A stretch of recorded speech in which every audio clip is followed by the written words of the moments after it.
GoPro Hero 9 Black bisa dibilang adalah action cam terbaik saat ini, yang dimana tentunya sangat terbaik buat traveling ataupun kegiatan outdoor lainnya. Dan langsung aja ini dia pembahasan GoPro Hero 9 Black menurut pengalaman gue pribadi.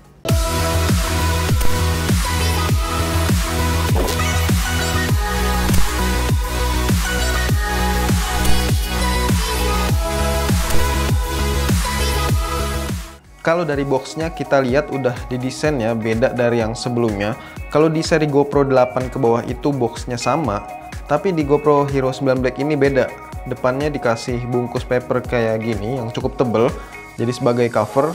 Ada info tentang spek unggulannya dan ada juga keterangan apa aja sih isi dalam boxnya yang bakal kita dapetin setiap pembelian GoPro Hero 9 Black ini.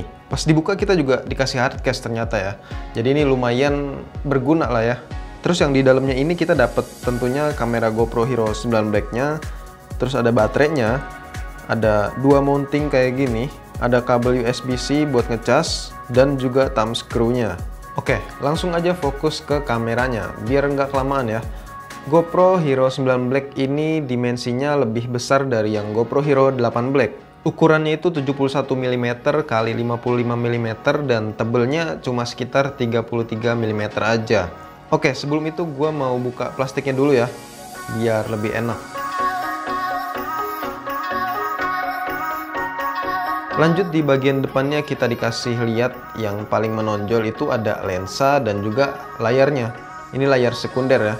Kalau lensanya ini sih penutupnya bisa dibuka karena buat dipasang lens mode. Keunggulan pakai lens mode itu sendiri buat horizon leveling namanya ya. Jadi artinya kalau kalian puter-puter tuh kamera, hasil gambarnya tetap stabil, nggak ikutan keputer-puter juga. Tapi pas gua coba, sumpah keras banget. Apa karena masih baru kali ya? Kalau layar depannya sendiri ini juga dikasih yang lebih besar dari versi sebelumnya dan juga lebih berwarna. Kalau ukurannya sendiri gua nggak tahu pasti ya berapa. Paling bisa dikira-kirain ini 1,5 inci lah ya, tapi belum bisa di touchscreen ya kalau yang layar depannya. Di atas layar ada lampu indikator, terus di bagian bawah lensa ada mikrofon yang penampakannya itu kayak speaker. Terus kalau di bagian atas cuman ada tombol shutter sama kayaknya sih ini mikrofon juga ya, di lubang yang kecil ini nih. Di sampingnya sini ada tombol power dan ini yang unik nih. Padahal gue ngira ini tempat port gitu. Pas gue buka, keras banget ternyata. Emang bener sih nggak bisa dibuka katanya. Karena ini emang kayak semacam buat ngeringin air gitu kalau habis masuk ke dalam air. Jadi ya jangan sekali-kali nyoba buka ya. Atau mungkin kalian ada yang nyoba buka juga kayak gua. Untuk kedalaman bawah airnya yang bisa digunain itu tanpa housing atau case itu sekitar 10 meter atau 33 kaki. Tapi kalau mau buat menyelam yang lebih dalam lagi buat diving ya harus pakai housing underwaternya. Kalau sekarang sih masih belum ada ya, pas gue lihat yang jual di Indo. Aksesorisnya itu masih terbatas termasuk baterai. Paling nanti pas udah resmi biasanya ya baru pada nongol tuh aksesorisnya. Nah di sebelahnya sini baru deh bisa dibuka. Karena buat naruh baterai, terus slot micro SD sama port USB-C. Jadi dijadiin satu nih semuanya ya di sini. Cara bukanya juga hati-hati ya karena beda dari yang sebelumnya. Terus kalau di bagian bawahnya masih sama kayak GoPro 8, ada folding finger yang bisa dilipat kayak gini. Dan juga speaker yang ngumpet di dalamnya. Dan di bagian layar utama juga lagi-lagi nih dikasih yang lebih besar dari versi sebelumnya. Kayaknya sih ini ukurannya 2 inci lebih sedikit ya. Untuk sensitivitasnya juga cukup baik walaupun kadang gue harus lebih ditekan lagi nyentuhnya. Terus ada lampu indikatornya juga di sebelah sini. Dan kalau gue lihat sih emang bezelnya ini lebih tipis ya, sedikit dibanding GoPro 8. Oke lanjut bahas speknya. GoPro Hero 9 Black dikasih kekuatan sensor yang lebih besar yaitu 20 megapiksel dan bisa ngerekam video sampai dengan resolusi maksimalnya itu 5K dengan 30 fps.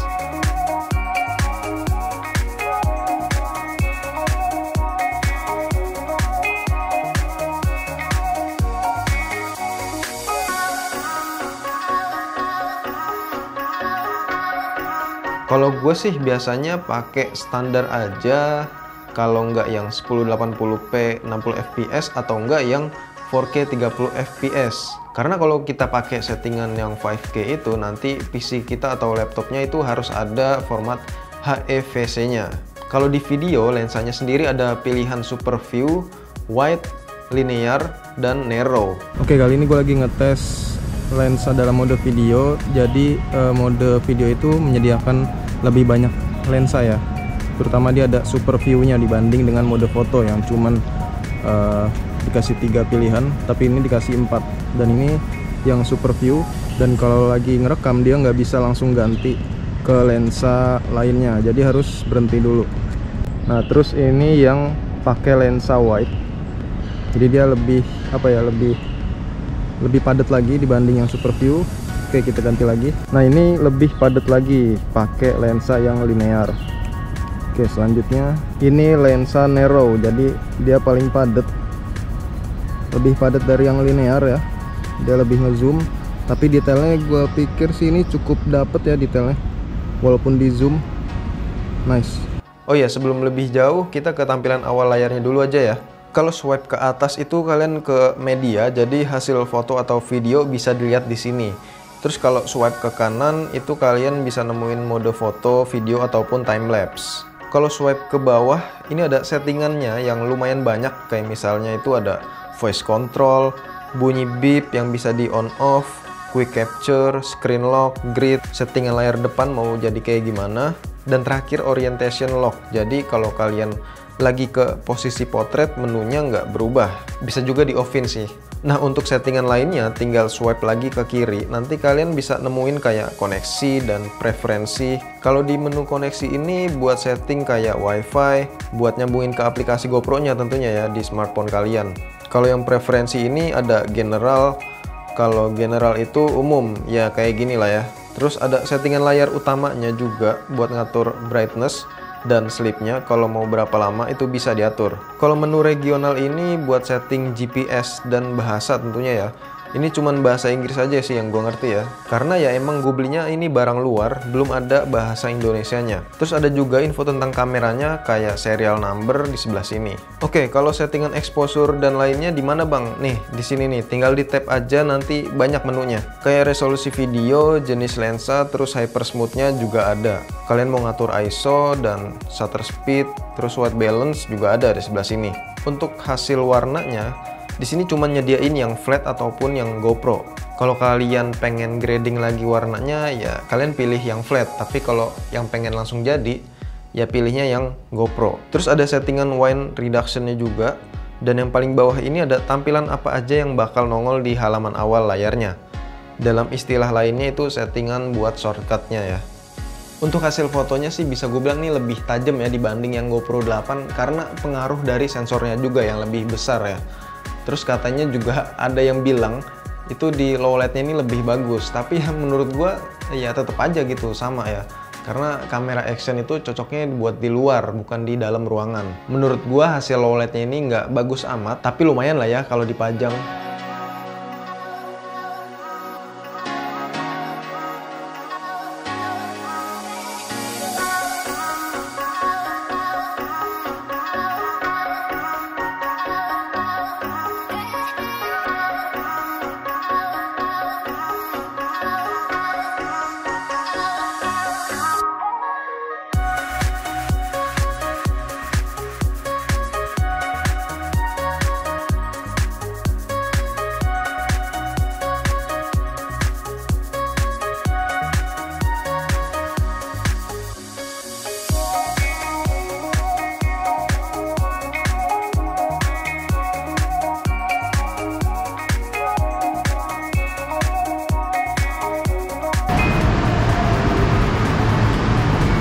Oke, ini adalah hasil dari low light GoPro Hero 9 Black.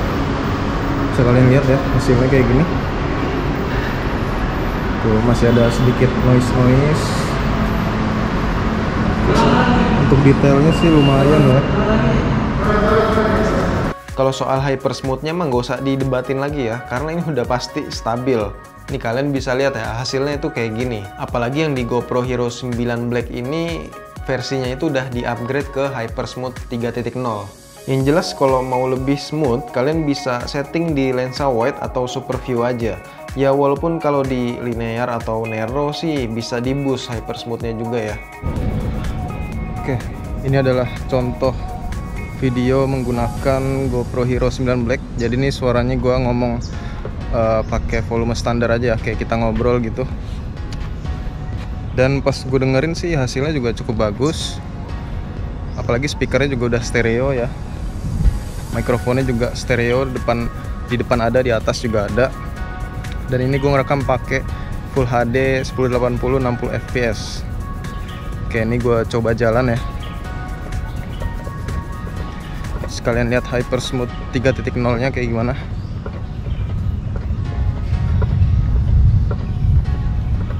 Dan ini pakai lensa wide. Jadi kalau kalian mau ngevlog itu mending pilih lensa super view atau enggak itu lensa wide ya, biar agak lebih lebar aja. Oke, gue coba lari.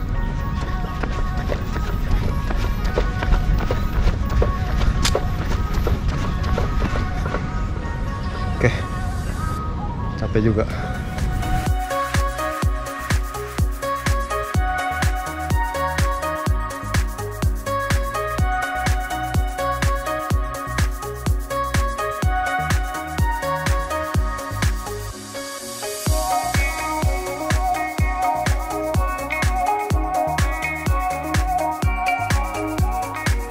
Oh iya, hampir lupa, buat settingan slow-mo-nya itu bisa di 2K, itu 120 fps atau 1080 di 240 fps. Dan ternyata ada mode burst-nya juga ya, hampir ketinggalan nih. Pas gue coba sih banyak ternyata pilihannya, tapi yang paling cepat itu bisa sampai 25 frame per detik. Dan buat kalian yang mau pakai GoPro Hero 9 Black ini buat live streaming, kalau misalnya kalian gamer atau apa gitu, ini udah lumayan ya, bisa resolusi Full HD dengan 60 fps. Itu dia tadi beberapa spek dan settingan dari GoPro Hero 9 Black ini. Dan menurut gua, kalau dari pengalaman pribadi gua menggunakan GoPro Hero 9 Black ini pas dipakai apa ya, standby terus gitu. Ini GoPro-nya itu cukup panas. Jadi kalau kalian pakai buat video yang durasinya cukup lama ya, gue saranin pakai tongsis atau mini tripod aja. Jangan dipegang langsung kayak gini ya. Terus settingannya itu bisa dari smartphone langsung. Dan settingannya juga menurut gue lebih gampang dari smartphone ya, daripada di GoPro-nya langsung gitu. Nah, selain panas, alasannya gue saranin pakai tongsis atau mini tripod juga, biasanya kalau kalian pegang langsung, kalau lagi ngerekam ataupun foto gitu ya kan, megangnya kayak gini. Biasanya itu nggak sengaja ya, salah satu jari kita itu kadang ikutan kepoto. Apalagi pas pakai lensa super view atau wide, yang notabene itu lensa lebar ya. Ya gue sering sih gitu, makanya gue saranin pakai mini tripod ataupun tongsis aja. Kadang kamera ini tuh suka nge-lag gitu atau nge-freeze ya. Ya misalnya kayak gini nih sekarang, nggak bisa diapa-apain kecuali ya kalian restart ataupun cabut baterai. Paling itu solusinya ya. Ya intinya kedepannya sih semoga diperbaikin lagi ya. Jangan sama kayak si GoPro Hero 7. Karena gue pakai GoPro Hero 7 juga sama kayak gini. Dan kalau buat durasi ngecasnya ini standar sekitar 2-2,5 jam ya, dari 0 sampai full. Terus kalau daya tahannya ya otomatis nih lebih lebih kuat gitu dari versi yang GoPro 8, karena baterainya juga ditambahin lagi sekitar 30%, jadi ini lebih besar. Terus kalau kalian tanya gue beli di mana, ini gue beli dari e-commerce, dan barangnya ini berasal dari luar negeri. Jadi ini bukan bukan garansi resmi Indonesia ya, ini garansi internasional. Karena pas saat gue beli GoPro Hero 9 Black ini, ya kamera ini belum hadir resmi di Indonesia, makanya gue nyari di luar. Tapi kalau untuk kualitasnya sih gue bilang ya sama aja. Dan gue beli kamera ini tuh sekitar kalau nggak salah 8,4 juta. Dan ditambah lagi shippingnya atau pengirimannya itu yang lumayan ya, bisa sampai 500 atau 600 kalau nggak salah ya, gue lupa. Oke, sekarang segmen terakhir, gue mau jawab pertanyaan yang udah kalian ajukan di Instastory ataupun di community YouTube ya. Tapi ini nggak semuanya, gue tampilin ya beberapa aja sih karena terlalu panjang nantinya. Oke, yang pertama ini gue ngambil dari Instastory dulu ya, dari Fawas_Aufat. Harganya Min, ya kayak yang tadi gue bilang, harganya itu nggak lebih dari 8,5 ya kayaknya, karena ini gue juga belum tahu berapa ya, emang belum ada bocorannya gitu untuk harga di Indonesianya. Tapi kalau dari e-commerce ya, gue lihat di e-commerce itu harganya Kalau nggak 83 ya 8,4 juta. Ya paling sekitar segitulah. Oke, dari M__MYIM MyIM. Kapan GoPro Hero 9 ini dinasih ke gua? Wah, ini tipe nih. Padahal gua mau kasih tapi lu tipe ya, jadi nggak jadi. Oke, lanjut dari Maulana Yusuf. Maulana Yusuf. Ucup Thailand. TG Gen sama Hero 8 lu yang nambah. Bangke. TG apa sih? Tuker guling kayaknya nih. Oh. Gue yang nambah anjir. Sama GoPro 4 mau GoPro 4. Udah jadi ini fosil. Oke, selanjutnya dari BRFF_. 10 menit bisa ngabisin berapa gigabyte penyimpanan? Kalau ini tergantung resolusi yang lu pakai ya. Misalnya kalau 5K itu ya pokoknya lumayan lah. Kalau memori kalian 64 GB ya kalau di 5K, apalagi kalau kalian cuman pakai di Full HD 1080 60 fps itu ya bisa hampir 1 jaman lah. Selanjutnya dari Randy Arianto, giveawayin aja ya. Ntar ya, plastiknya ya. Oke, selanjutnya gue bakal bacain dari community YouTube. Ini ada lebih banyak lagi ya pertanyaannya. Bentar, sabar. Iya, bentar. Anjay, udah nambah lagi. Ini sekitar 2200 pertanyaan, tapi yang gue pilih ini cuman 22 aja ya. Oke, yang pertama ini dari Gaming Santuy. Gimana kalau buat vlog bang? Kalau buat ngevlog itu bagus, mikrofonnya juga udah stereo, jadi dia pengambilan mikrofonnya bisa dari atas, dari depan, jadi suara kalian itu ketangkep dengan baik ya. Jadi kalau gue bilang buat ngevlog ya bagus gitu, rekomen lah. Ini ada Ibnu Kurnia, pertanyaannya udah ada yang jual secondnya belum ya? Wah, dia udah ngincer second ya. Ini nanti bakal gue jual second nih, ntar sebentar lagi. Kalau pembahasannya udah rapi ya, tapi ya kalian tungguin aja lah di Instagram kalau enggak ya. Kalau nggak lupa gitu, gue Instastory biasanya itu udah ada yang ngantri ya barang bekas review ini, karena ya selain harganya di bawah ya pakainya juga cuma buat nge-review doang biasanya gue. Jadi ya rasa kamera baru lah, harga second kamera baru gitu. Terus yang selanjutnya Yana Suartana, bang apakah layar depan GoPro bisa dinonaktifkan dalam mode rekam video? Bisa ya, kalian bisa setting, di sini ada settingannya, jadi bisa dinonaktifin ataupun mau diaktifin juga bisa. Oke, selanjutnya dari Maulana Ibrahim, lensanya bisa diganti. Nah, ini lensanya nggak bisa diganti, tapi dia tutupnya itu bisa diputer, bisa dicopot ya, buat dipakein lensa mod atau lensa tambahan. Jadi buat horizon levelingnya nanti ya, itu dijualnya terpisah ya lens modnya. Jadi bukan lensanya yang diganti. Dua lagi nih. Bentar, gue pilih dulu ya. Yang pertama nih, apresiasi dari Kepri. Pertanyaannya, adapter mic-nya beda ya sama GoPro 7 bang? Kalau adapter mic biasanya sih sama ya, karena dia pakai yang Type C, terus disambungin ke jack 3,5 mm biasanya. Kalau GoPro 7 kan juga ada Type C-nya, ya biasanya sih sama. Tapi gue belum nyobain juga sih, karena ya baru megang beberapa hari aja gitu. Nah, ini yang terakhir dari Matt Jaki Channel. Apa hasilnya videonya sesuai yang diiklankan oleh GoPro bang? Oke, ini gue juga dulu sempat berpikir kayak gitu ya. Kenapa yang diiklankan di GoPro itu hasilnya lebih bagus dibanding pas saat hasil yang kita ambil gitu dari kamera GoPro-nya langsung ya? Ya otomatis itu menurut gue udah pasti beda ya, karena kalau diiklankan itu ya udah pasti dibagusin lagi gitu. Bukan apa ya, menurut gue ini ya. Kalau gue salah ya dimaklumin aja. Tapi ini menurut gue kalau buat diiklan ya otomatis hasilnya dibagusin lagi karena buat menarik pembeli ya. Itu dia tadi beberapa pertanyaan yang udah kalian tanyain ke gue. Thank you banget yang udah berpartisipasi buat ngasih pertanyaan tentang GoPro Hero 9 Black ini. Jadi gue nggak pakai nyuruh subscribe lah, buat apa anjir. Ya subscribe nggak usah lah, tapi tolong lah. Mungkin nanti bakal gue bikin beberapa videonya, bukan giveaway anjir, beberapa videonya lagi tentang GoPro Hero 9 Black ini. Mungkin soal stabilizernya ataupun perbandingannya dengan action cam yang lain ya, nanti kalian tulis aja di kolom komentar ya mau bikin video apa lagi tentang GoPro Hero 9 Black ini. Thank you banget, thank you aja. Dan tutup. Sampai ketemu di video selanjutnya.